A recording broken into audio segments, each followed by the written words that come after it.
អ្នកចាំងជួនចំណែកភាគលៀបពាក់កណ្ដាលមានចំណែកអញដែរយើងរកបានសរុបពី18លានបងចុះខ្ញុំអាចទទួលបានប៉ុន្មាន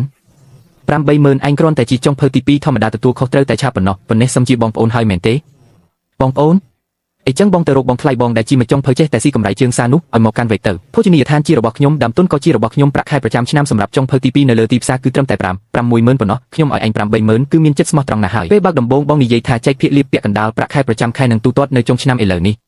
80000យន់កុំភ្លេចគ្នាពេលបានយកសប្តាហ៍ថ្ងៃត្រង់ស្អីហ្នឹងបងប្រុសសន្និបាតប្រចាំឆ្នាំរបស់ក្រុមហ៊ុន Nando Group បានជ្រើសរើសភោជនីយដ្ឋានយើងក្នុងផ្ទះបាយមិនថែមមនុស្សទេឯងហត់បន្តិចទៅថ្ងៃនោះកុំសម្រាកធ្វើឲ្យរួចរាល់ទៅ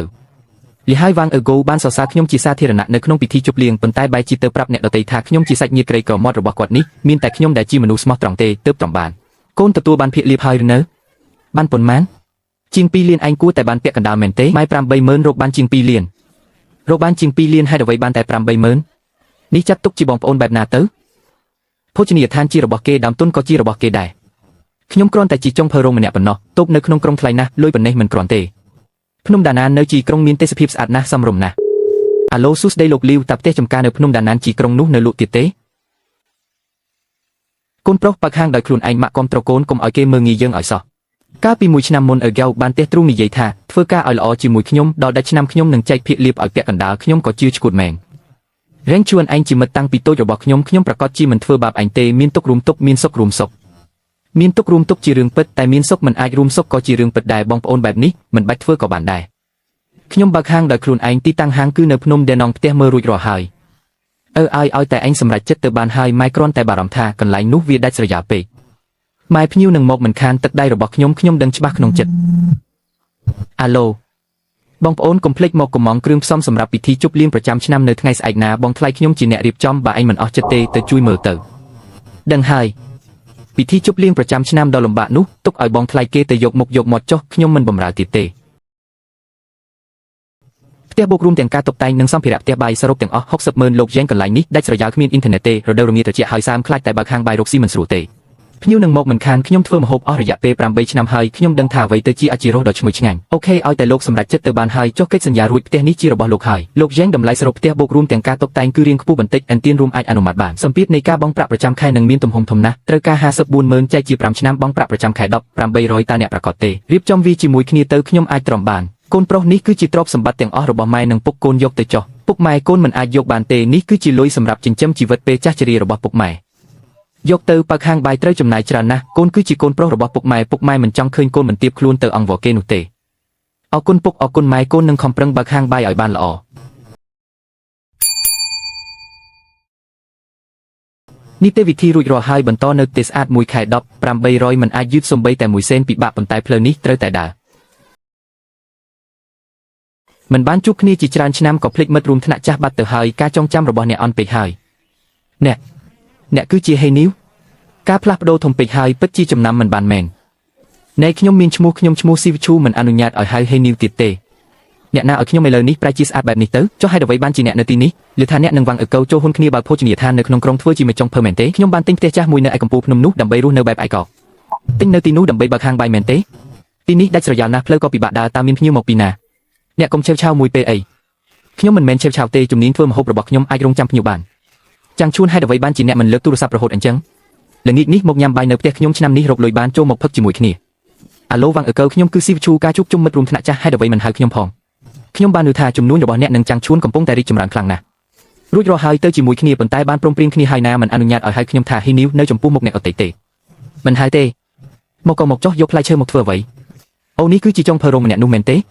ការ៉ូទៅតែជូតសម្អាតរួចកុំដើរឲ្យប្រឡាក់ឲ្យសោះផ្លូវនៅជនបទប្រឡាក់ជារឿងធម្មតាទេគ្រាន់តែបដូរស្បែកជើងទៅជាការស្រែកមកញ៉ាំបណ្ដាលជាគ្នាបណ្ដាលម្ហូបធម្មតាទេកុំគួរសំអីចាំងជួនឆ្នាំនេះអ្នកហត់នឿយហើយទៅថ្ងៃមុខបន្តខំប្រឹងធ្វើការឲ្យល្អទៀតបងមិនដែលធ្វើបាបមនុស្សខ្លួនឯងទេឆ្នាំក្រោយមុខរបរនឹងរីកចម្រើនជាងនេះទៀតប្រាក់ចំណេញប្រកាសជាមិនមែនត្រឹមតែ80000ទេអរគុណបងវ៉ងត្រឹមតែ80000ហ្នឹងពី3ថ្ងៃមុនមិត្តរួមថ្នាក់និយាយក្នុងក្រុមថាពួកបងទាំងពីររកបានជាង2លានឯណោះមិត្តរួមថ្នាក់ម្នាក់នេះប្រហែលជាមិនយល់ពីការរកស៊ីទេដឹងបើកភោជនីយដ្ឋានមិនមែនស្រួលបែបហ្នឹងទេមិនត្រឹមតែត្រូវចំណាយលុយច្រើនទេថែមទាំងត្រូវមានទំនាក់ទំនងរកមួយទៀតទាំងអស់នេះគឺវ៉ងអឺហ្គាវជាអ្នកខ្វល់ខ្វាយរែងជួនមានហ្វេដែលល្អប៉ុន្តែពួកយើងផ្ដល់ឱកាសឲ្យពួកយើងជួយគ្នាទៅវិញទៅមកបងបាំងឆ្នាំនេះអរគុណច្រើនដែលបានជួយមើលថែចាំងជួនខ្ញុំសូមលើកកែវជូនពរអ្នកមួយកុំគួរសមជាមួយខ្ញុំអីទៅថ្ងៃមុខពួកយើងបន្តរកស៊ីមានបានជាមួយគ្នាទៀតហា ខំធ្វើការឲ្យល្អទៅថ្ងៃមុខបើកសាខាថ្មីអ្នកនឹងក្លាយជាប្រធានហាងមិនបាច់ធ្វើការងារធ្ងន់នៅកន្លែងចម្អិនអាហារទៀតទេកម្មវិធីជប់លៀងប្រចាំឆ្នាំដ៏ពិបាកនេះគឺពឹងលើអ្នកហើយចាងជួនមនុស្សយើងត្រូវចេះដឹងគុណបើគ្មានវេទិកាដែលវាងកោផ្ដល់ឲ្យទេចំណេះជំនាញរបស់អ្នកក៏គ្រាន់តែជាអ្នកធ្វើម្ហូបតាមជនបទតែប៉ុណ្ណោះដឹងគុណតើគាត់ធ្វើមិនទាន់គ្រប់គ្រាន់ទៀតមែនទេពួកអ្នកចាត់ទុកគាត់ដូចជាគោក្របីហើយនៅរំពឹងឲ្យគាត់ដឹងគុណទៀតមែនទេបងវាងក្នុងឆ្នាំនេះជារៀងរាល់ថ្ងៃខ្ញុំត្រូវឆាំហូបរៀបចំគ្រឿងផ្សំលើកអីវ៉ាន់និងបោះសម្អាតឈិនជាងមានឈ្មោះជាមេចុងភៅប៉ុន្តែតាមពិតទៅសូម្បីតែការខាប់ទឹកជ្រលក់ដែលជាមូលដ្ឋានបំផុតក៏គាត់ធ្វើមិនត្រូវផ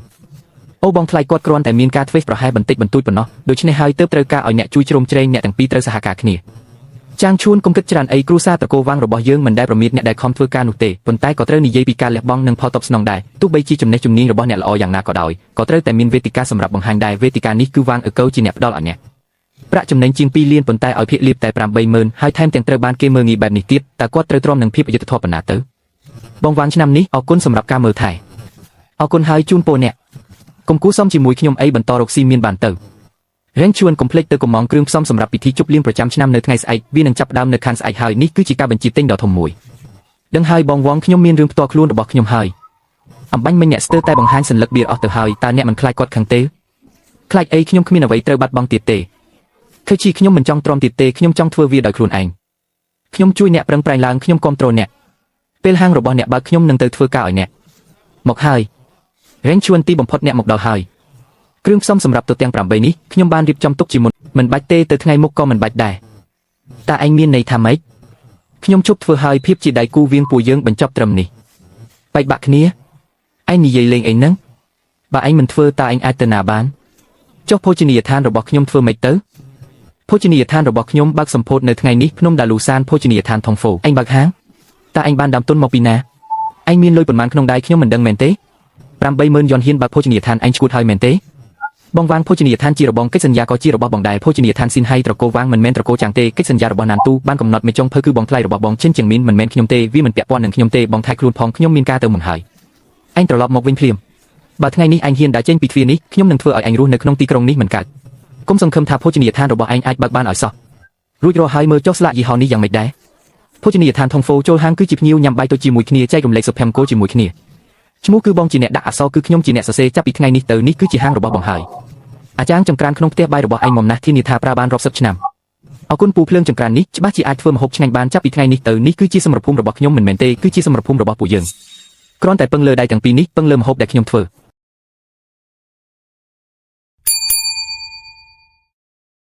ចម្ពោះថ្មីបានចាប់ផ្ដើមហើ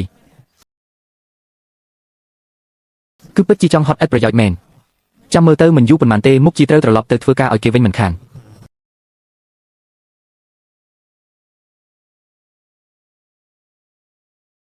តើភ្ញៀវដំបងនឹងមកទេខ្ញុំសង្ស័យថាគាត់ជាមនុស្សរបស់សន្តាគារឆេនហេសូមសួរថាតើនេះជាហាងបាយរបស់ចុងភៅយ៉ាងមែនទេបាត់មែនហើយចុះលោកមានគ្នាប៉ុន្មានអ្នកដែរខ្ញុំមិនញ៉ាំនៅទីនេះទេខ្ញុំចង់ខ្ចប់ថៅកែរបស់ខ្ញុំបានបញ្ជាក់ថាចង់ញ៉ាំសាច់ជ្រូករបស់លោកគាត់ចូលចិត្តតែមុខម្ហូបមួយនេះទេតម្លៃឡើងទ្វេដងមិនអាចទៅបានទេថ្ងៃនេះបើខាងខ្ញុំរៀបចំតែ8ចំណែកនៃសាច់ជ្រូកខ្វៃយូសានប៉ា8ចំណែកអាចឲ្យអ្នកបាន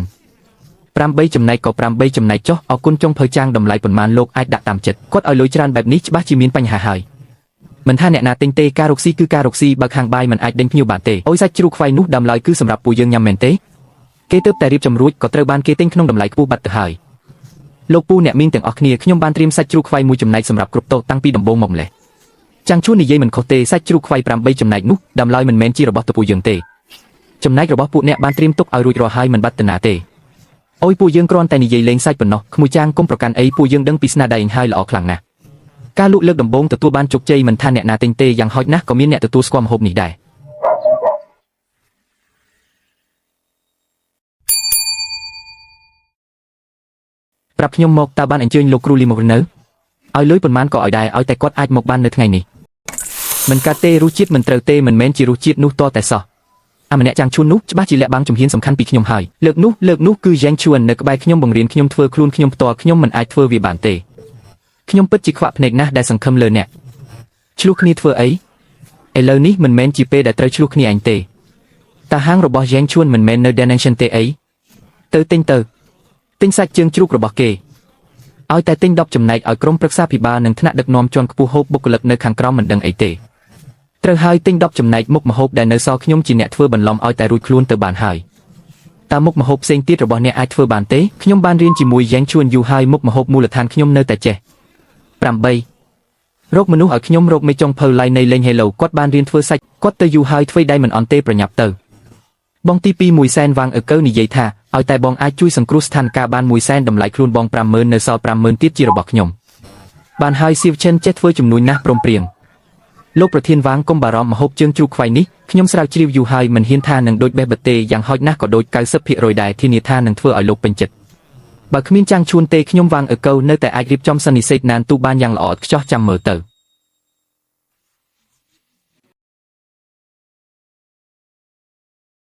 ត្រីដុងស៊ីងប៉ាននេះមិនត្រឹមត្រូវទេក្លិនឆ្អាបខ្លាំងណាស់ការរៀបចំដំបូងមិនទាន់ដល់កម្រិតទេខ្ញុំពិតជាពិបាកធ្វើណាស់បើគ្រឿងផ្សំមិនល្អបែបនេះម្ហូបមួយមុខនេះមិនត្រឹមត្រូវទេកម្ដៅភ្លើងមិនដល់ហើយទឹកដៃក៏មិនដល់ដែរវ៉ាងអើកើឯងលេងសើចជាមួយពួកយើងមែនទេនេះគឺជាម្ហូបជើងជ្រូកខ្វៃរីជវាំងដែលឯងបានសន្យាគ្រឿងផ្សំលួចបន្លំធ្វើដៃធ្វើបែបបង្កប់កិច្ចឯងចាត់ទុកគ្រប់ណានទូរបស់ខ្ញុំជាអ្វីទៅលោកប្រធានវ៉ាងមិនមែនទេគឺមកពីការគ្រប់គ្រងកម្ដៅភ្លើងមិនទាន់បានល្អម្ហូបបន្ទាប់គឺត្រីដុងស៊ីងប៉ានចំហុយធានាថាមិនមានបញ្ហាទេខ្ញុំនឹងតាមដានធ្វើដោយផ្ទាល់តើពិធីជប់លៀងម៉ោងប៉ុន្មានវ៉ាងអើកូឯងធ្វើមិនបានទាំងអស់វ៉ាងអើកើសំបីតែកម្រិតគុណភាពម្ហូបក៏ឯងមិនខ្វល់ដែរតើទៅថ្ងៃមុខមានអ្នកណាហ៊ានសហការជាមួយឯងទៀតវាមិនមែនត្រឹមតែបញ្ហាសមត្ថភាពទេវាគឺជាបញ្ហាអាកប្បកិរិយាក្នុងកិច្ចសន្យាបានសរសេរយ៉ាងច្បាស់លាស់បញ្ជាក់ពីមេចុងភៅស្តង់ដារគ្រឿងផ្សំក្នុងរយៈពេល3ថ្ងៃខ្ញុំចង់ឃើញបញ្ជីកណេឲ្យបានមិនដូច្នោះទេហឹមចប់សពគ្រប់ហើយវ៉ាងអើកូមិនក៏ឯងធ្វើឲ្យរឿងនេះខូចអស់អីចឹងមិនមែនឯងថាគ្មានបញ្ហាទេអីលើកនេះធ្វើមិនទៅវាជាអាឡូបងស្រីលីបាទគឺពួកយើងបដូរកន្លែងហើយនៅភ្នំដានងបាទខ្ញុំផ្ញើទីតាំងឲ្យភោជនីយដ្ឋានធំល្មមគឺបងស្រីលីគាត់ថាចង់កក់ទាំងមូលថ្ងៃសុក្រសប្តាហ៍ក្រោយ10 តុឃើញទេខ្ញុំប្រាប់ហើយលោកប្រធានវ៉ាងពិតជាចាងឈួនធ្វើបាបខ្ញុំមែនគឺគេប្រាប់ទៅអ្នកគុតគង់ទាំងអស់ឲ្យច្បាស់នរណាហ៊ានគុតគង់ឲ្យចាងឈួនគឺប្រឆាំងនឹងចិនជីនមីនគឺប្រឆាំងនឹងសន្តាគារស៊ីនហើយទៅថ្ងៃមុខគុំសង្ឃឹមថានឹងបានរកស៊ីជាមួយពួកយើងទៀតចាងឈួនខ្ញុំមើលថាមានគេគំរាមកាត់ផ្ដាច់ការគុតគង់ឲ្យឯងខ្ញុំដឹងហើយតែថៅកែនៅទីនេះខ្ញុំមានទំនាក់ទំនងល្អជាមួយគាត់ចាងឈួនខ្យល់អីបោះឯងមកទីនេះនិយាយថាឯងចេញមករកស៊ីខ្លួនឯងហើយល្អមានទឹកចិត្តចង់បានអីឯងប្រាប់មកចុះថៅកែលីនិយាយត្រង់ទៅចុះខ្ញុំទើបតែចាប់ដើមមិនទាន់មានលុយទូទាត់ភ្លាមទេហើយរឿងប៉ុណ្ណឹងសោះយកទៅសិនទៅចាំទូទាត់តាមក្រោយផ្អែកលើស្នាដៃឯងហាងឯងច្បាស់ជាល្បីដល់ពេលនោះខ្ញុំក៏មានមុខមាត់ដែរឯងឆាប់ចាក់ចេញទៅចិនជីនមីននោះយកលេខកាត់កម្រៃជើងសារធ្វើឲ្យសន្តាគារខូចឈ្មោះអស់ហើយឥឡូវល្អហើយអ្នកគុតគង់ទាំងអស់លែងផ្ដល់ការអនុគ្រោះឲ្យពួកគេទៀតហើយវ៉ាវមូលដ្ឋានគ្រឹះនេះអ្នកធ្វើការនៅភោជនីយដ្ឋានឆេនហេជាង1 ឆ្នាំហើយតើមានសាច់ប្រាក់ប៉ុន្មានក្នុងបញ្ជីបុកបញ្ចូលគ្នាទាំងអស់មិនដល់5សែនផងនៅខ្វះឆ្ងាយណាស់តើអ្នកមិនស្គាល់ថៅកែធំច្រើនទេអីទៅខ្ចីពួកគេទៅតើអ្នកគិតថាគ្រប់គ្នាគ្មានខួរក្បាលដូចអ្នកមែនទេឥឡូវនេះមនុស្សពេញទីក្រុងដឹងថាភោជនីយដ្ឋានឆេនហេត្រូវសង8 លានតើអ្នកណាហ៊ានឲ្យខ្ញុំខ្ចីមកពីខ្ញុំកាលនោះមិនគួរជឿតាមអ្នកទៅជិះជាន់យ៉ាងជួនទេឥឡូវល្អហើយគ្រួសារវងរបស់យើងនឹងត្រូវវិនិច្ឆ័យហើយថៅកែឆេនថ្ងៃនេះត្រូវតែទូទាត់ឲ្យអស់បើមិនដូច្នោះទេខាងយើងមិនអាចបន្តទៀតបានទេត្រូវហើយសំបីតែ1 សេនក៏មិនអាចខ្វះបានដែរពី3ថ្ងៃទៀតស្ថានភាពភោជនីយដ្ឋានរបស់អ្នកពេលនេះល្បីពេញទីផ្សារអស់ហើយនេះហើយគឺជារសជាតិចុងភៅយ៉ាងស្នាដៃរបស់អ្នកពិតជាអស្ចារ្យណាស់ទោះទាំង10ដែលខ្ញុំកក់នេះពិតជាមានតម្លៃណាស់នេះគ្រាន់តែជាការចាប់ផ្ដើមប៉ុណ្ណោះភោជនីយដ្ឋានថងហ្វឺបានទទួលជោគជ័យក្នុងជំហានដំបូងហើយចំណែកឯការធ្លាក់ចុះនៃភោជនីយដ្ឋានឆេនហេទើបតែចាប់ផ្ដើមដែរនៅខ្វះប៉ុន្មានទៀតមិនដល់1 លានទេ8 លាន8 លានតើខ្ញុំយកអ្វីទៅសងគេទៅចង្រៃយកហាងតូចមួយនេះគាត់ពិតជាអាចបើកវាបានមែនចុងភៅយ៉ាងបងយ៉ាងមិនបានជួបគ្នាយូរហើយអ្នកហត់នឿយហើយភោជនីយដ្ឋានហៀបនឹងដួលរំហើយចុះយ៉ាងម៉េចវាមិនពាក់ព័ន្ធនឹងខ្ញុំទេវាពាក់ព័ន្ធនឹងអ្នកបើអ្នកព្រមត្រឡប់ទៅជួយពួកយើងឲ្យឆ្លងផុតរឿងនេះវងអើកោនិយាយថាគាត់សុខចិត្តឲ្យអ្នកនៅចំនួននេះឲ្យតែអ្នកចេញមុខគាត់នឹងឲ្យអ្នកភ្លាមត្រឡប់ទៅប្រាប់វងអើកោវិញទៅកាលពីមុនគាត់ចាត់ទុកខ្ញុំជាចុងភៅរងថ្ងៃនេះគាត់នៅតែចាត់ទុកខ្ញុំជាចុងភៅរងដែរម្ហូបរបស់ខ្ញុំយ៉ាងជួនគឺវងអើកោមិនអាចទិញបានទេយ៉ាងជួនកុំមិនស្គាល់ល្អអាក្រក់អីបើគ្មានវងអើកោតើអ្នកជាស្អីទៅតើអ្នកគិតថាហាងកញ្ចាស់របស់អ្នកអាចទ្រាំបានយូរប៉ុណ្ណានោះជារឿងរបស់ខ្ញុំល្អឯងពិតជាមានចិត្តក្លាហានណាស់ឯងចាំមើលទៅជំនាញរបស់ខ្ញុំមិនដែលពឹងផ្អែកលើអ្នកដទៃដើម្បីចិញ្ចឹមជីវិតឡើយបាយមួយចាននេះខ្ញុំលើកដោយខ្លួនឯង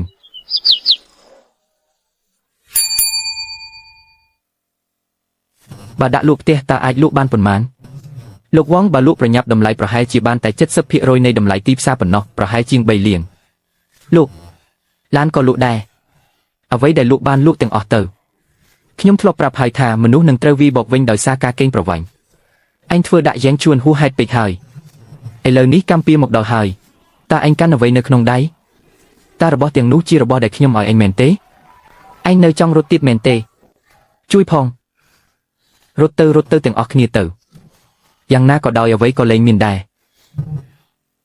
ថ្ងៃនេះនឹកស្មានមិនដល់ថាមានភ្ញៀវដល់ទៅ6តោសំបីតែមេជាងនៅការដ្ឋានសំណង់ជើងភ្នំក៏នាំមនុស្សមកញ៉ាំបាយដែរគេឈ្មោះរបស់លោកល្បីខ្លាំងណាស់ជារឿងល្អសូមសួរថាតើទីនេះជាហាងរបស់ចុងភៅយ៉ាងមែនទេចាស់សូមអញ្ជើញខាងក្នុងតើមានគ្នាប៉ុន្មានអ្នកដែរមិនបាច់ប្រើមើលនុយទេខ្ញុំចង់បានម្ហូបមួយមុខគឺជើងជ្រូកខ្វៃរីជ្វាំងក្រៅពីនឹងមិនយកទេបើធ្វើបានល្អខ្ញុំមានរឿងធំចង់ពិភាក្សាជាមួយថៅកែរបស់ពួកអ្នករែងជួនមានគេកំងម្ហូបមួយមុខហើយនិយាយថាចង់ពិភាក្សារឿងធំជាមួយលោកឲ្យគាត់ចាំ15នាទីរឿងធំខ្ញុំចង់ដឹងណាស់ថាជារឿងធំអ្វីទៅ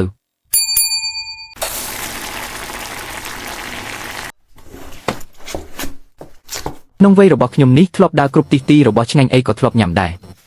ប៉ុន្តែមួយម៉ាត់នេះវាគឺជារសជាតិដូចគ្នានឹងគ្រូរបស់ខ្ញុំកាលពី30ឆ្នាំមុនពេះបិទតែម្ដងនិយាយត្រង់ទៅខ្ញុំត្រកូលចៅជាជំនួយការផ្ទាល់របស់លោកប្រធានជៅអតីតប្រធានក្រុមហ៊ុន Nandu Group ខែក្រោយគឺជាខួបកំណើតគម្រប់90ឆ្នាំរបស់លោកប្រធានជៅ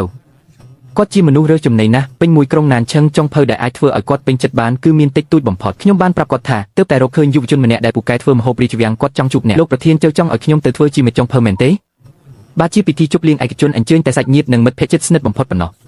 ប្រសិនបើអ្នកអាចធ្វើឲ្យគាត់ពេញចិត្តបានរង្វាន់គឺស្រេចតែអ្នកសូម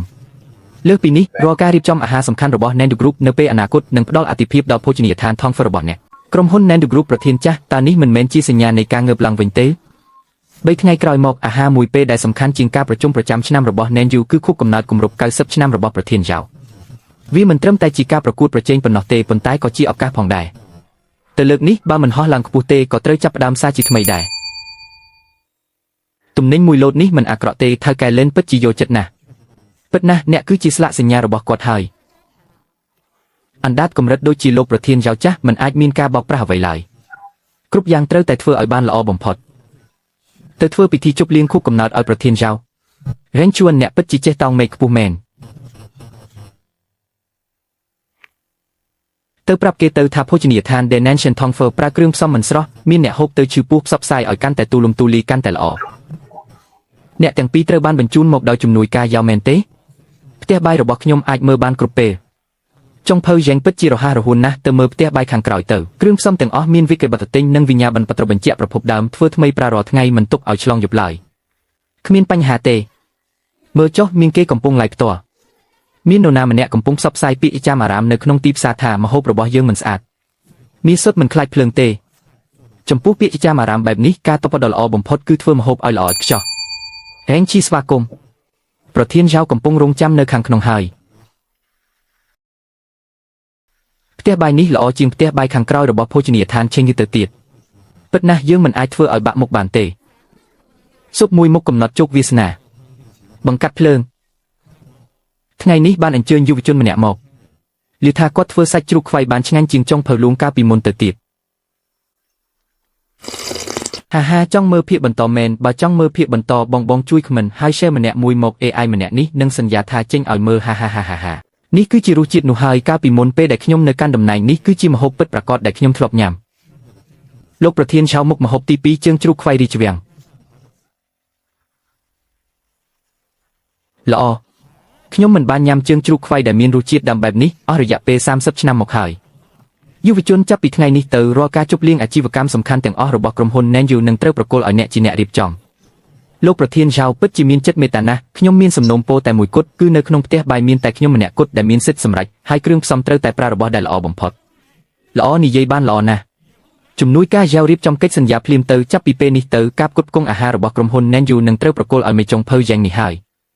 កាលពីកន្លះខែមុននៅទីនេះមានមនុស្សតម្រង់ជួររហូតដល់ចុងផ្លូវប៉ុន្តែឥឡូវនេះផ្ទះឡាននិងគ្រឿងអលង្ការត្រូវបានលក់អស់ហើយនៅខ្វះ5លានទៀត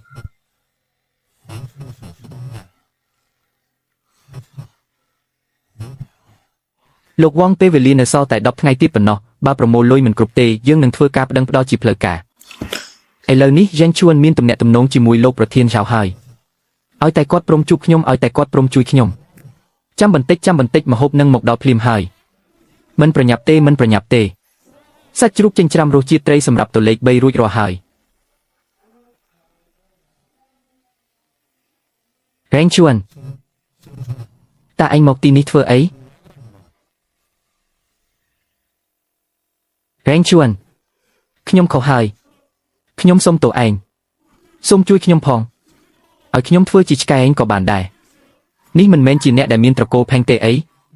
គាត់បានកេងប្រវាញ់យ៉ាងជួនឲ្យភាគលៀបគេតែ 80000 តែខ្លួនឯងចំណេញដល់ទៅ2លានសំមុខហើយផេងកែវអ្នកដែលឯងលុតអ្នកមិនមែនលុតជង្គង់ចំពោះខ្ញុំទេអ្នកលុតជង្គង់ចំពោះលុយមិនមែនទេខ្ញុំពិតជាមកទទួលកំហុសដោយស្មោះប្រសិនបើថ្ងៃនេះខ្ញុំនៅតែជាចុងភើរងដែលទទួលបានប្រាក់រង្វាន់ 80000 នោះតើអ្នកនៅតែលុតជង្គង់នៅទីនេះទេចុងភើចាងតើអ្នកពិតជាដាច់ចិត្តមើលខ្ញុំស្លាប់មែនទេវ៉ាងអឺហ្គោកាលពីមុនពេលដែលអ្នកជិះជាន់ខ្ញុំតើអ្នកធ្លាប់គិតពីពាក្យថាជួយទេអ្នកមើលថៃខ្លួនឯងទៅ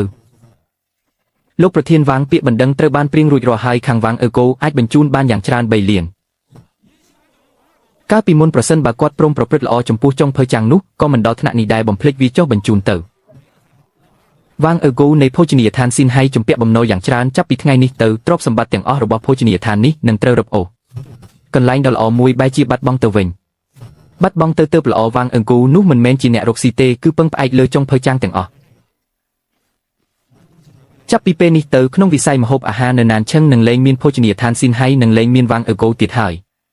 រាល់ការជប់លៀងកម្រិតខ្ពស់និងការទទួលភ្ញៀវអាជីវកម្មរបស់ក្រុមហ៊ុន Nandu Group ក្នុងឆ្នាំក្រោយគឺត្រូវបានកំណត់ឲ្យភោជនីយដ្ឋាន Thongfer ជាអ្នករៀបចំទាំងអស់លក្ខខណ្ឌល្អណាស់ខ្ញុំនឹងចុះហត្ថលេខាមនុស្សម្នាក់ឈ្មោះ Marco នេះរែងជួនពួកយើងល្បីហើយតើបងដឹងទេថាវាមានន័យយ៉ាងណាអបអសាទរប្រធានឆៅឲ្យខ្ញុំយករបស់នេះមកជូនមានន័យថាពួកយើងអាចធ្វើរឿងដែលធំជាងនេះបានហាងយើងមិនគួរគ្រាន់តែជាហាងតូចមួយនោះទេស៊ូឈូចាប់ពីថ្ងៃស្អែកទៅនាងទទួលបន្ទុកចុះបញ្ជីក្រុមហ៊ុននិងហិរញ្ញវត្ថុខ្ញុំទទួលបន្ទុកស្រាវជ្រាវមុខម្ហូបនិងបណ្ដុះបណ្ដាលបុគ្គលិកពួកយើងខំប្រឹងធ្វើវាឲ្យបានល្អយកហើយពីភោជនីយដ្ឋានតូចថុងហ្វូទៅភោជនីយដ្ឋានធំថុងហ្វូពួកយើងដើរមួយជំហានម្ដងទៅថ្ងៃមុខត្រូវហៅលោកថាអគ្គនាយកចាំងហើយនៅតែហៅចុងភើចាំងដែរទៅការចុះបញ្ជីក្រុមហ៊ុនរួចរាល់ហើយជំហានបន្ទាប់គឺត្រូវរើសមនុស្សផ្នែកចុងភើយ៉ាងហោចណាស់ក៏ត្រូវថែមមេជាង2នាក់ទៀតដែរចំពោះមេជាងទុកឲ្យខ្ញុំជាអ្នកសម្ភាសប្រាក់ខែត្រូវតែខ្ពស់ជាងទីផ្សារ 20% ភោជនីយដ្ឋានថុងហ្វូចាំងឈួនគួរឲ្យចាប់អារម្មណ៍ណាស់អាចឆ្កែទី2វ៉ាងអាសម្រាមនោះបែរជាប្រគល់ដីល្អមួយកន្លែងឲ្យគេទៅវិញម៉ាកយីហោរបស់ភោជនីយដ្ឋានស៊ីងហៃត្រូវបានដេញថ្លៃបានក្នុងតម្លៃ3សែនយ៉នហើយរៀបចំតុបតែងឡើងវិញហើយបើកនៅទល់មុខភោជនីយដ្ឋានថុងហ្វូរបស់ចាំងឈួនតែម្ដង3ខែក្រោយមកទីនេះនឹងក្លាយជាភោជនីយដ្ឋានលំដាប់ខ្ពស់កម្ពស់3ជាន់ដែលមានឈ្មោះថា Foman Low ខ្ញុំចង់ឲ្យភោជនីយដ្ឋានថុងហ្វូរបស់ចាំងឈួនសូម្បីតែទឹកស៊ុបក៏គ្មានផឹកដែរ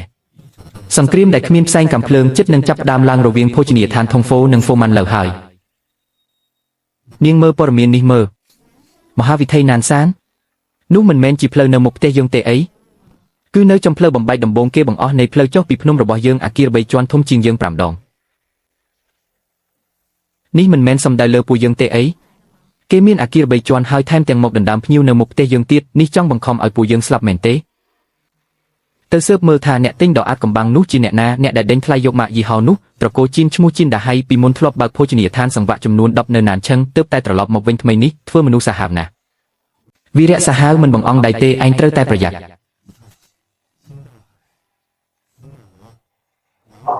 តែម្ហូបរបស់ខ្ញុំមិនខ្លាចអ្នកណាមកប្រកួតប្រជែងឡើយអញល្អបំផុតកុំមកប៉ះពាល់ដែនកំណត់របស់ខ្ញុំFoman Lowថ្ងៃនេះបើកដំណើរការជាផ្លូវការហើយ3ថ្ងៃដំបូងបញ្ចុះតម្លៃ 50% ចាប់ពីថ្ងៃនេះទៅនឹងឲ្យអ្នកទាំងអស់គ្នាបានញ៉ាំម្ហូបដែលល្អបំផុតចំណាយលុយតិចបំផុតខាងនោះបញ្ចុះតម្លៃ 50% ផងថែមទាំងចុះថ្លៃទៀតខាងយើងមួយថ្ងៃត្រង់ទើបតែលក់បាន5ទទេសំឡេងកាន់តែខ្លាំងចិត្តកាន់តែទន់ជ្រាយទុកឲ្យពួកគេអ៊ូអរពី3ថ្ងៃសិនទៅហាងថ្មីរបស់ពួកគេបើកដំណើរការបញ្ចុះតម្លៃតាក់ទាញមនុស្សជារឿងធម្មតាទេភ្ញៀវចង់បានរបស់ថោកជារឿងធម្មជាតិតែពួកគេមកអូសភ្ញៀវដល់មុខហាងយើងណាការបញ្ចុះតម្លៃអាចតាក់ទាញភ្ញៀវបានតែការបញ្ចុះតម្លៃក៏អាចធ្វើឲ្យខ្លួនឯងខាតបង់ដែរអ្វីដែលយើងត្រូវធ្វើគឺធ្វើឲ្យភ្ញៀវមានអារម្មណ៍ថាសុខចិត្តចំណាយលុយច្រើនបន្តិចក៏ត្រូវតែមកញ៉ាំម្ហូបដែលខ្ញុំធ្វើដែរ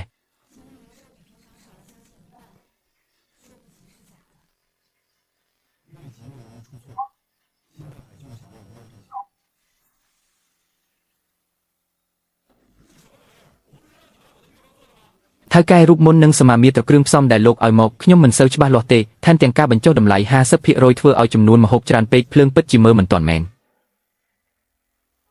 ពេលបញ្ចុះតម្លៃ 50% ញ៉ាំទៅនៅសំរុំថ្ងៃនេះលក់តម្លៃពេញម្ហូបនេះពិតជាមិនសមតម្លៃសោះខុសគ្នាឆ្ងាយពីហាងធំហ្វូណា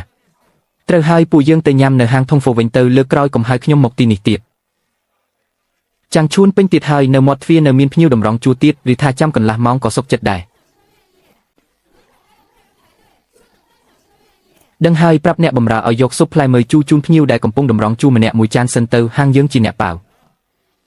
ថៅកែអត្រាភ្ញៀវអង្គុយញ៉ាំនៅថ្ងៃនេះមិនដល់ 30% ផងអីចឹងបដូរវិធីផ្សេងទៅស៊ើបរកប្រភពទិញទំនិញរបស់យ៉ាងឈួនឲ្យខ្ញុំ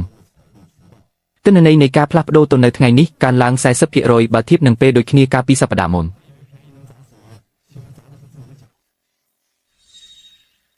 ថៅកែលេនបំណងរបស់ថៅកែយិនគឺច្បាស់ណាស់ឲ្យតែលោកមិនផ្គត់ផ្គង់ទំនិញលេខ1ឲ្យយ៉ាងឈួនទៀតគ្រឿងផ្សំទាំងអស់ភោជនីយដ្ឋាន Food Dalao យើងនឹងទិញក្នុងតម្លៃទ្វេដងនេះគឺជាប្រាក់កក់ 5 សែន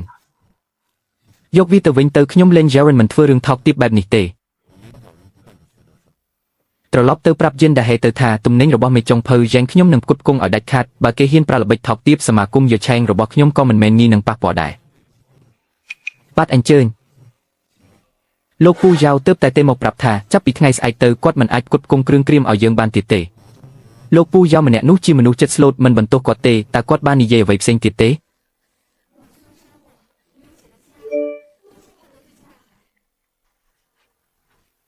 ថៅកែលីនខ្ញុំមានអ្នកផ្គត់ផ្គង់តូច 3-4 នាក់នៅទីនេះដែលត្រូវបានជីនតាឲ្យបង្ខំឲ្យបញ្ឈប់ការផ្គត់ផ្គង់អ្នកកុំបារម្ភខ្វះអ្វីខ្ញុំយាកសៀងនឹងផ្គត់ផ្គង់ឲ្យអ្នកសំណាងហើយដែលមានថៅកែលីនសៀវលីវថ្ងៃនេះមើលទៅមិនស្រួលខ្លួនទេមែនទេអត់ទេមិនអីទេថៅកែចាងប្រហែលជាយកមិញគេងមិនសូវលក់20000យន្តថៅកែចាងល្អចំពោះខ្ញុំណាស់បើខ្ញុំធ្វើបែបនេះតើខ្ញុំនៅតែជាមនុស្សទៀតទេថៅកែចាងខ្ញុំស្ទើរតែធ្វើខុសហើយខ្ញុំមិនចង់ធ្វើបាបលោកទេខ្ញុំខុសហើយលោកវីខ្ញុំចោះខ្ញុំធ្វើខុសហើយខ្ញុំមិនចង់ធ្វើបាបលោកទេខ្ញុំខុសហើយលោកវីខ្ញុំចោះ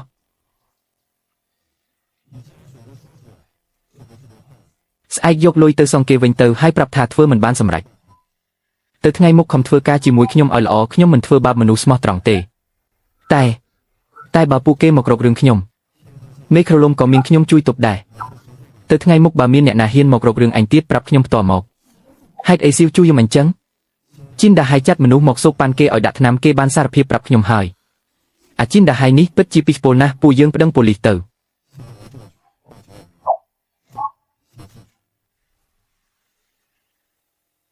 ខ្ញុំមករកថៃកែឯងប្រាប់ថាចាំងឈួនមកពីហាងតុងហ្វូមកអញ្ជើញគាត់ផឹកស៊ុបមួយចាន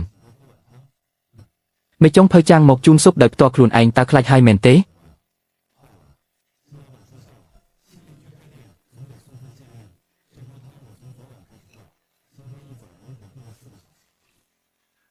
ស៊ុបមិនអន់ទេទាំងស្រស់ថ្លានិងដិតជាតិមានគ្រប់ទាំង3មុខមិនប្លែកទេដែលអាវ៉ាំងអើកូជាសម្រាប់នោះសង្កត់ឯងមិនជាប់ថៅកែជីនធ្វើអាជីវកម្មគឺប្រកួតប្រជែងលើស្នាដៃនិងសិលធម៌ស៊ុបមួយចាននេះសូមលោកពិសាយឺតចុះពួកយើងនឹងជួបគ្នាម្ដងទៀតគួរឲ្យចាប់អារម្មណ៍ណាស់ប្រើធម៌ក្តៅពិតជាស៊ីគេមិនភ័យមែនអូមេចុងភៅចាងដឹកជញ្ជូនអាហារដោយផ្ទាល់ខ្លួនឯងហ្មងស៊ុបនេះជូនថៅកែជីនឯងមិនទាន់មានលក្ខណៈសម្បត្តិគ្រប់គ្រាន់ទេមនុស្សស្មោះត្រង់មិននិយាយលាក់លៀមទេស្នាដៃរបស់លោកសំងំនៅក្នុងហាងតូចបែបនេះពិតជាគួរឲ្យស្ដាយណាស់មិនសហការជាមួយពួកយើងល្អជាងទេខ្ញុំក៏មិននិយាយវៀងវេដែរលោកយកបច្ចេកទេសមកចូលហ៊ុនជាមួយ Foreman Low ខ្ញុំឲ្យភាគហ៊ុន 30% មួយឆ្នាំភោជនីយដ្ឋាន Foreman Low ខ្ញុំនឹងឲ្យភាគហ៊ុន 30 ដល់អ្នកបើកសាខា3ក្នុងរយៈពេល1ឆ្នាំអ្នកបិទភោជនីយដ្ឋាន Tongfu ទៅហើយមកធ្វើជាមេចុងភៅធំនៅ Foreman Low វិញភោជនីយដ្ឋាន Tongfu គឺជារស្គលរបស់ខ្ញុំមិនអាចបិទវាបានទេខ្ញុំមិនចូលចិត្តសហការជាមួយមនុស្សដែលប្រើល្បិចចោលខ្វក់នោះទេអ្វីដែលអ្នកបានធ្វើចំពោះខ្ញុំពីមុនខ្ញុំមិនទាន់ភ្លេចទេរែងជួនឲ្យតម្លៃហើយមិនយកអ្នកដែលប្រឆាំងនឹងខ្ញុំគ្មាននរណាម្នាក់មានវាសនាល្អឡើយកុំធ្វើឲ្យខ្លួនឯងខុសឲ្យសោះអីចឹងចាំមើលទៅច្បាប់របស់ខ្ញុំគឺបំហូបឆ្ងាញ់ហាងនឹងល្អល្បិចថោកទាបទាំងនោះគ្មានប្រយោជន៍សម្រាប់ខ្ញុំទេលីហើយរែងជួនអាមនុស្សមិនស្គាល់ខ្ពស់ទាបក្នុងពេលដែលឯងចង់ធ្វើជាឆ្អឹងរឹងអញនឹងខំឯងឲ្យមកគ្មានសល់សំបីតែកំតិចឯងស្មានថាអញយិនដែលហេមានល្បិចតែប៉ុណ្ណឹងមែនទេរឿងល្អនៅមាននៅខាងក្រោយទៀត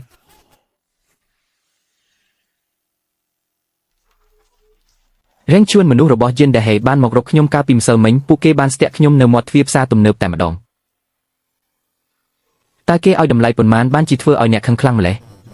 ប្រាក់ខែ50000បូករួមទាំងប្រាក់រង្វាន់ចុងឆ្នាំដើម្បីឲ្យខ្ញុំទៅធ្វើជាអ្នកគ្រប់គ្រងសារនៅ Filming ចុះនាងយល់ព្រមឬនៅ50000គឺច្រើនជាងកន្លែងខ្ញុំនេះច្រើនដងណាស់ខ្ញុំប្រាប់គាត់ថាទោះបីជា Q ឆាជួខ្ញុំស្រឡាញ់លុយក៏ដោយប៉ុន្តែមិនមែនឃើញតែលុយមិនស្គាល់មនុស្សនោះទេភោជនីយដ្ឋាន Thongview គឺជាផ្ទះរបស់ខ្ញុំទោះឲ្យលុយប៉ុន្មានក៏មិនដូរដែរតម្លើងប្រាក់ខែ5000មែនឬថែមប្រាក់រង្វាន់មួយខែទៀតខ្ញុំសូមគិតមើលសិននៅផ្ទះពិតជាចំណាយច្រើនមែនយប់នេះខ្ញុំនឹងផ្ដល់ចម្លើយឲ្យអ្នកយ៉ាលីវបើក្នុងចិត្តឯងមានកន្លែងដែលល្អជាងនេះខ្ញុំមិនខត់ឯងទេតែបើឯងនៅបន្តក្រោយពេលពង្រីកផ្ទះបាយរួចខ្ញុំនឹងរៀបចំប្រព័ន្ធប្រាក់ខែឡើងវិញមិនចង់ភៅយ៉ែងខ្ញុំមនុស្សគ្រប់រូបសុទ្ធតែមានការលំបាករៀងខ្លួនខ្ញុំមិនបន្ទោសឯងទេមុននឹងចេញទៅគ្រាន់តែប្រគល់ការងារក្នុងដៃនេះឲ្យទៅជាលីវទៅបានហើយប្រាក់ខែខ្ញុំនឹងបើកឲ្យដកហើយនឹងតំណែងរបស់អ្នកកូននៅផ្ទះត្រូវចូលរៀនចំណាយច្រើនខាងនោះគេឲ្យច្រើនពិតមែនមិនមែនខ្ញុំមិនចង់នៅទេអរគុណមេចុងភៅយ៉ែង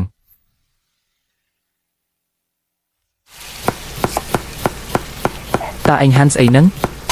ដាច់ក៏មិនដាច់សរសៃក៏មិនសរសៃមេចុងភៅយ៉ែងរបស់ពួកឯងបង្រៀនឯងបែបហ្នឹងមែនទេសូម្បីតែជំនាញមូលដ្ឋានប៉ុណ្ណឹងក៏ឯងមិនមានដែរមេចុងភៅយ៉ែងគាត់ធ្លាប់បង្រៀនជំនាញកំបិតខ្ញុំតែមិនទាន់បានហាត់ផងគាត់ក៏ចេញទៅបាត់ខ្ញុំភាកច្រើនទទួលខុសត្រូវលើការហាន់និងជំនួយការមិនដែលធ្វើម្ហូបផ្ទាល់ខ្លួនឯងទេចំណាយប្រាក់ខែ50000ទៅជួលមនុស្សចេះពាក់កណ្ដាលមកអាម្នាក់ឆេងនឹងពិតជាលាក់ចំណេះមែនជំនាញស្នូពិតប្រាកដរបស់មេចុងភៅគេមិនបានបង្រៀនដល់ពួកកូនកំបិតទាំងនេះតតែសោះប្រាប់ផ្នែកបុគ្គលិកទៅលើក្រោយទីងមនុស្សកុំរើសតែអ្នកថ្លៃត្រូវទាញយកមេចុងភៅមកឲ្យខ្ញុំឬទេក្មួយសេនពូថាភោជនីយដ្ឋាន Fumen Low នៅទល់មុខកំពុងដើរទាញមនុស្សរបស់ពួកឯងតើមានបញ្ហាអីទេពូលីសកុំបារម្ភអីអ្នកដែលត្រូវទៅគឺទៅហើយអ្នកដែលត្រូវនៅគឺនៅក្នុងផ្ទះបាយឥឡូវសុទ្ធតែជាមនុស្សយើងសាមគ្គីគ្នាដូចធ្លុងមួយពូលីសកុំបារម្ភអី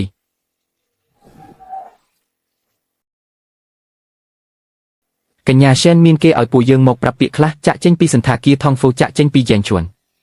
បើមិនដូច្នោះទេលើកក្រោយមិនមែនត្រឹមតែស្ទាក់ផ្លូវបែបនេះទេតើពួកឯងជាមនុស្សរបស់នរណាចិនដែលហេបញ្ជូនមកមែនទេបើមានសមត្ថភាពឲ្យគេមកដោយខ្លួនឯងមកបញ្ជូនបរិសុទ្ធ2នាក់មកស្ទាក់ផ្លូវស្រីម្នាក់មិនចេះខ្មាស់គេទេអីខ្ញុំបានតេឡេហ្វូនរួចហើយមនុស្សនៅខាងក្រោមភ្នំ3នាទីទៀតនឹងមកដល់ពួកឯងទាំង2នាក់សាក់ប៉ះនាងម្ដងទៀតមើលទៅអូនមិនអីទេមែនទេមានរបួសត្រង់ណាអត់ពួកគេប៉ះពាល់អូនត្រង់ណាខ្លះមិនអីទេគ្រាន់តែភ័យបន្តិចប៉ុន្តែអូនមិនបានធ្វើឲ្យបងខ្មាស់គេទេមែនទេអូនបានជាគេហើយចាប់ពីថ្ងៃស្អែកទៅបងនឹងជូនអូនទៅធ្វើការនឹងទៅទទួលលើកនេះជិនដែលហេពិតជាធ្វើហួសហេតុពេកហើយបើគាត់ហ៊ានប៉ះសក់អ្នកតែមួយសរសៃខ្ញុំនឹងឲ្យគាត់សងវិញហើយឲ្យហាងគាត់បិទទ្វារនៅថ្ងៃស្អែក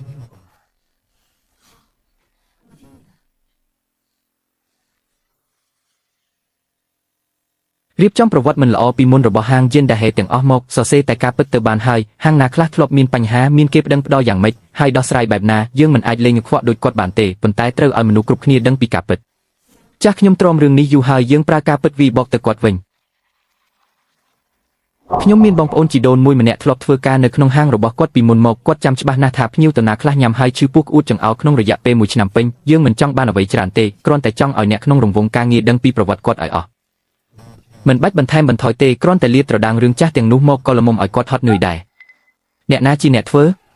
អ្នកណាជាអ្នកកាយរឿងចាស់ទាំងនេះមករឿងនេះវាកន្លងផុតទៅច្រើនឆ្នាំហើយតើរែងជួនអញពូកែណាស់លេងសង្គ្រាមមតិសាធារណៈជាមួយយើងផង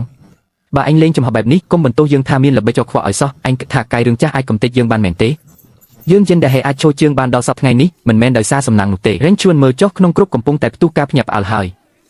អូអ្នកផ្គត់ផ្គង់ជាច្រើនដែលធ្លាប់ធ្វើការជាមួយគាត់ពីមុនមកបានចេញមកបន្ថែមព័ត៌មានលម្អិតហើយអ្នកខ្លះថែមទាំងនិយាយថាពួកគេនឹងរួមគ្នាធ្វើផែការមិនចូលភោជនីយដ្ឋាន Fumen Low ទៀតផងលើកនេះគេឈ្មោះរបស់យិនដែលហេពិតជាស្អុយរលួយមែន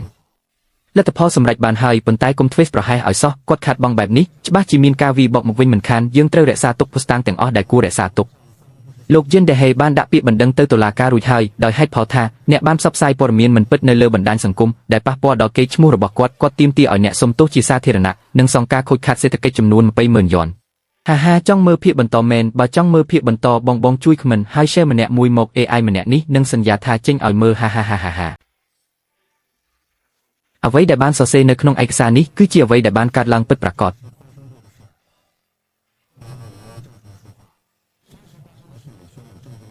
ចុះយើងបណ្ដោយឲ្យគេធ្វើបាបយើងអីចឹងឬគេបញ្ជូនមនុស្សមកខាត់ខ្ញុំសូប៉ាន់មនុស្សរបស់យើងឲ្យដាក់ថ្នាំរឿងទាំងនេះមិនគិតទេ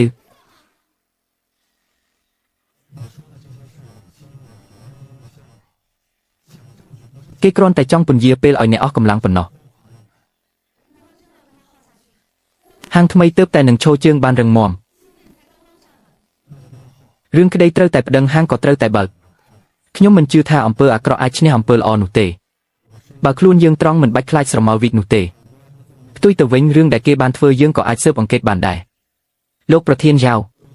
ខាងចុងភៅយ៉ែងត្រូវបានយិនដែលហេប្តឹងពីបទបរិហាកេតក្រុមមេធាវីដែលភីគីមខាងទៀតជួលគឺជាអ្នកជំនាញខាងបណ្ដឹងបរិហាកេតពាណិជ្ជកម្មហើយល្បីខ្លាំងណាស់នៅក្នុងតំបន់នេះយិនដែលហេគឺជាអ្នកដែលធ្លាប់បើកហាងសាខាហើយធ្វើឲ្យខូចឈ្មោះមែនទេចេះដឹងរឿងហើយតើចេះរៀនធ្វើបាបមនុស្សស្លូតត្រង់ទៀតចុះអាប្រុសម្នាក់ចុងភៅយ៉ែងនឹងឥឡូវយ៉ាងម៉េចហើយលោកលាវគឺខ្ញុំមានក្មេងម្នាក់បើកហាងបាយធ្វើដៃល្អហើយជាមនុស្សស្មោះត្រង់ថ្មីនេះត្រូវបានគេធ្វើបាបប្តឹងគាត់ពីបទបរិហាកេតលោកជួយចេញមុខឲ្យខ្ញុំបន្តិចម្ខាងទៀតត្រកូលយិនកាលពីមុនធ្វើខាងខ្សែសង្វាក់អាហារដ្ឋានរឿងថ្លៃចំណាយលោកមិនបាច់បារម្ភទេគិតលើខ្ញុំចុះ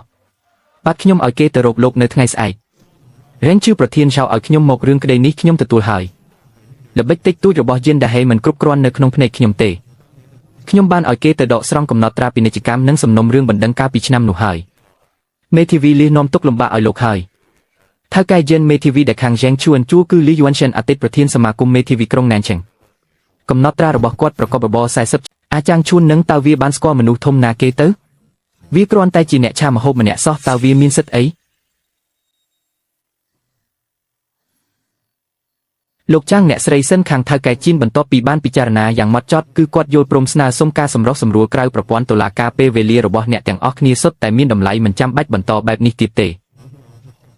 ចាងជួនរឿងនេះបើនៅតែបន្តទៀតគឺមិនល្អមើលទាំងអស់គ្នាទេខ្ញុំដកពាក្យបណ្ដឹងហើយឯងក៏គុំតាមព្យាបាទរឿងចាស់ទាំងនោះទៀតអីពួកយើងម្នាក់ថយមួយជំហានទៅថ្ងៃក្រោយដើរផ្លូវរៀងខ្លួនទឹកអណ្ដូងមិនច្រឡំទឹកស្ទឹងទេអាចសម្រុះសម្រួលបានតែខ្ញុំមានលក្ខខណ្ឌពីរលោកត្រូវសន្យាថាចាប់ពីថ្ងៃនេះទៅបុគ្គលិកនិងអ្នកផ្គត់ផ្គង់របស់ភោជនីយដ្ឋានថងហ្វូនឹងមិនត្រូវបានគេរំខានតាមរូបភាពណាមួយទៀតឡើយបានលិខិតសុំទោសស្អែកខ្ញុំនឹងឲ្យគេយកទៅឲ្យដល់ហាងរបស់ឯងចំពោះអត្ថបទដែលបង្ហោះពីការពិតពួកខ្ញុំមិនលុបទេប៉ុន្តែការពិភាក្សាបន្តពួកខ្ញុំនឹងចេញសេចក្តីថ្លែងការណ៍ថាមិនចូលរួមទៀតទេអញ្ចឹងសម្រាប់តាមនឹងចុះចំពោះលក្ខខណ្ឌផ្សេងខ្ញុំជាអ្នករៀបចំព្រៀងថ្ងៃនេះអាចចុះហត្ថលេខាបានហើយទីបំផុតក៏ចប់ដែរខ្ញុំមានអារម្មណ៍ថាដូចជាបានលើកថ្មដ៏ធំចេញពីទ្រូងអញ្ចឹងនៅតែត្រូវបន្តទៅមុខទៀតចាំងឈុនរឿងនេះមិនទាន់ចប់ទេចាំមើលទៅដីមួយកន្លែងនេះខ្ញុំបានសាកសួររួចហើយវាជាដីស្មូហភាពរបស់ភូមិអាចជួលបានរយៈពេល30ឆ្នាំកាលពីម្សិលមិញបានផឹកតែជាមួយមេភូមិ3ឆ្នាំដំបូងនៅមានការបញ្ចុះតម្លៃទៀតធំប៉ុណ្ណានេះបើយើងយកវាបានមែនវាមិនមែនគ្រាន់តែពង្រីកបន្តិចបន្តួចនោះទេគឺពង្រីកឡើងទ្វេដងតែម្ដងថ្លៃជួលដីបូករួមទាំងការសាងសង់ការប៉ាន់ស្មានបឋមត្រូវការយ៉ាងហោចណាស់60,000នេះមិនទាន់គិតបញ្ចូលឧបករណ៍ផ្ទះបាយតុកៅអីថ្មីមួយអូមិនច្រើនទេផ្នែកដែលខ្វះខ្ញុំនឹងរកវិធីមានអតិថិជនចាស់មួយចំនួនធ្លាប់បានលើកឡើងថាពួកគេសុខចិត្តបោះទុនវិនិយោគហាងថ្មីខ្ញុំក្រុងនឹងរចនាជាស្ទីលចិនសម័យទំនើបសាលធំអាចដាក់ទៅធំបាន12តុបូករួមទាំងបន្ទប់ឯកជនចំនួន4ទៀតផ្ទះបាយយ៉ាងហោចណាស់ត្រូវតែធំជាងបច្ចុប្បន្ន3ដងត្រូវបែងចែកបន្ទប់សម្រាប់ម្ហូបត្រជាក់និងបន្ទប់សម្រាប់នំដាច់ដោយឡែកពីគ្នាអ្នកគិតបានល្អិតល្អន់ជាងខ្ញុំទៅទៀតមិត្តចាស់យើងចិត្តត្រូវបដូរទីកន្លែងហើយកន្លែងធំជាងមុនចង្ក្រានក៏ច្រើនជាងមុនដែរប៉ុន្តែអ្នកកុំបារម្ភអីរសជាតិនឹងមិនផ្លាស់ប្ដូរទេ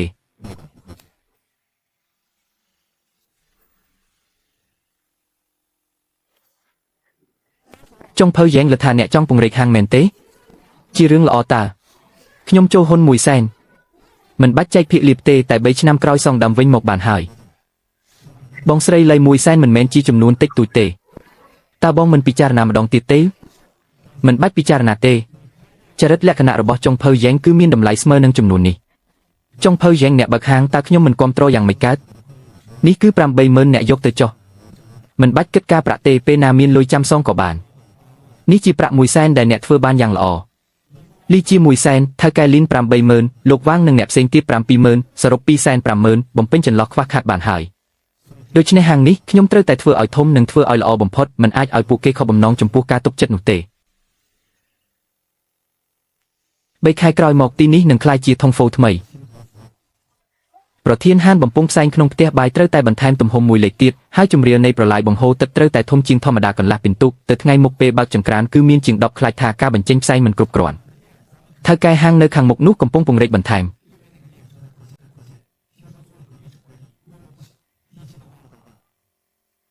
កុំខ្វល់ពីគេទុកឲ្យគេសង់ទៅសង់កាន់តែធំដល់ពេលនោះនឹងធ្លាក់កាន់តែខ្លាំងខ្ញុំមានការរៀបចំរបស់ខ្ញុំឥឡូវនេះស្ថានភាពកំពុងតឹងតែងទុកឲ្យគេអួតមួយរយៈសិនទៅ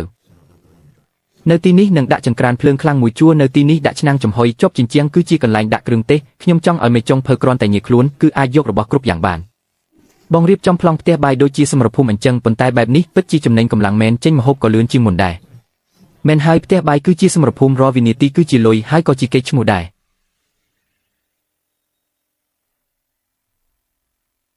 ហាងថ្មីស្អែកបើកសម្ពោធហើយប៉ុន្មានខែនេះគ្រប់គ្នាហត់នឿយខ្លាំងណាស់វាមានតម្លៃណាស់មើលមុខហាងនេះទៅពិតជាស្អាតខ្លាំងណាស់ស្រាមួយកែវនេះជូនអ្នកទាំងអស់គ្នាបើគ្មានអ្នកទាំងអស់គ្នាក៏គ្មានថ្ងៃនេះដែរចាប់ពីផ្ទះបាយតូចនៅហាងចាស់រហូតដល់ភោជនីយដ្ឋានធំនៅថ្ងៃស្អែកគ្រប់ជំហានគឺអ្នកទាំងអស់គ្នាបានពុះពីជាមួយខ្ញុំលើកដាច់រៀងជួនចេញពីខ្ទមតូចនោះមករហូតដល់ថ្ងៃនេះមិនមែនជារឿងងាយស្រួលទេខ្ញុំចាំបានថាការមកដំបូងសំបីតែវិទ្យុសំរុំមួយក៏គ្មានដែរអរគុណបងអរគុណអ្នកទាំងអស់គ្នាដែលបានរួមដំណើរជាមួយពួកយើងមកដល់ទីនេះជលកែវ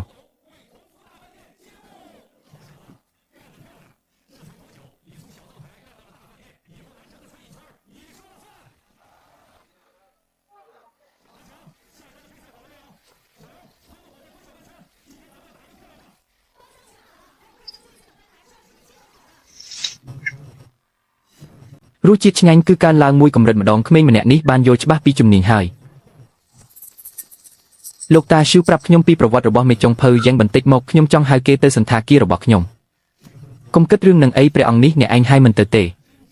អាហារថ្ងៃនេះពិតជាមានតម្លៃណាស់ជាពិសេសមុខម្ហូបជើងជ្រូកខ្វៃនោះគ្រាន់តែយកចង្កេះចាប់ក៏របេះឆ្អឹងដែរឈ្ងុយជាងហាងចាស់ទៅទៀតខ្ញុំបានបង្ហោះក្នុង Moments មានមនុស្ស5នាក់ហើយសួរខ្ញុំថានៅឯណាហាងថ្មីរបស់អ្នកពិតជាធំទូលាយណាស់ទៅថ្ងៃមុខការជួបជុំគ្រួសារយើងនឹងមកទីនេះហើយអរគុណពូស្វាគមន៍មកលេងញឹកញាប់ណាអញ្ជើញទៅដោយសុវត្ថិភាពថ្ងៃដំបូងនៃការបើកសម្ពោធភ្ញៀវពេញហាងការបញ្ជាទិញច្រើនលើសលប់សំបីតែបាយចម្រុះជាង50ចានក៏ខ្ញុំរត់ទៅរហូតដល់ស្រុកជើងអស់ហើយយ៉ាងជួនពូយើងធ្វើបានហើយនេះគ្រាន់តែជាជំហានដំបូងប៉ុណ្ណោះភោជនីយដ្ឋានថងហ្វូទើបតែចាប់ផ្ដើមទេខ្ញុំចង់ឲ្យឈ្មោះថងហ្វូក្លាយជាស្លាកយីហោមាសដើម្បីឲ្យអ្នកក្រុងណែនឆេងពេលនឹកឃើញរឿងញ៉ាំបាយគឺនឹកឃើញយើងមុនគេខ្ញុំដឹងហើយដើរតាមអ្នកទៅដល់ណាក៏ដល់ដែរពីភោជនីយដ្ឋានតូចថងហ្វូដល់ភោជនីយដ្ឋានធំថងហ្វូតើបន្ទាប់ទៀតជាសន្តាគារធំថងហ្វូមែនទេល្អអញ្ចឹងពួកយើងរួមគ្នាធ្វើឲ្យឈ្មោះថងហ្វូល្បីពេញក្រុងណែនឆេងទាំងមូលជំហានបន្ទាប់គឺយកយ៉ាសែងធ្វើឲ្យអាជីវកម្មនេះដំណើរការទៅមុខទាំងអនឡាញនិងផ្ទាល់ថ្ងៃនេះហត់ហើយឆាប់ត្រឡប់ទៅសម្រាប់ទៅស្អែកក្រោកម៉ោង5ដូចធម្មតាដើម្បីរៀបចំគ្រឿងផ្សំខែដំបូងនៃហាងថ្មីគឺសំខាន់បំផុតមិនអាចធ្វេសប្រហែសបានទេមិនហត់ទេពូយ៉ាងលោកទេដែលហត់ថ្ងៃនេះលោកក្រវីខ្ទះប្រហែល200ដងមែនទេឥឡូវនេះសំបីតែបិទភ្នែកក៏ខ្ញុំនៅតែឃើញខ្លួនឯងក្រវីខ្ទះដែរលោកតាស្នាដៃដែលលោកតាបានបន្សល់ទុកស្លាកយីហោថងហ្វឺរបស់យើងខ្ញុំនឹងមិនបណ្ដោយឲ្យវាដួលរំលាយកាលពីមុនចុងភើរងម្នាក់ដែលទទួលបានប្រាក់រង្វាន់ 80000 យ៉នបានដាំគ្រាប់ពូជមួយនៅទីនេះឥឡូវនេះគ្រាប់ពូជនេះបានដុះចេញពីដីនិងចាក់ឫសយ៉ាងរឹងមាំរឿងរ៉ាវរបស់ថងហ្វូទើបតែចាប់ផ្ដើមកុំខ្វល់ពីគេទុកឲ្យគេសង់ទៅសង់កាន់តែធំដល់ពេលដួលរំកាន់តែខ្លាំងខ្ញុំមានការចាត់ចែងហើយឥឡូវនេះកំពុងតែតឹងតែងទុកឲ្យគេអួតមួយរយៈសិនចុះនៅទីនេះក្រោយមកដាក់ចង្ក្រានហ្គាសមួយជួរនៅទីនេះដាក់ទូស្ទីមជាប់ជញ្ជាំងជាកន្លែងដាក់គ្រឿងទេសខ្ញុំចង់ឲ្យចុងភើគ្រាន់តែងាយខ្លួនគឺអាចយករបស់គ្រប់យ៉ាងបានបងឯងរៀបចំផ្ទះបាយដូចជាសមរភូមិអញ្ចឹងតែធ្វើបែបនេះពិតជាសន្សំកម្លាំងមែនចេញម្ហូបក៏លឿនជាងមុនត្រូវហើយផ្ទះបាយគឺជាសមរភូមិរាល់វិនាទីគឺជាលុយហើយក៏ជាកេរ្តិ៍ឈ្មោះដែរហាងថ្មីស្អែកបើកដំណើរការហើយប៉ុន្មានខែនេះគ្រប់គ្នាហត់នឿយខ្លាំងណាស់មានតម្លៃណាស់មើលតែស្លាកយីហោហាង address នេះទៅពិតជាអស្ចារ្យណាស់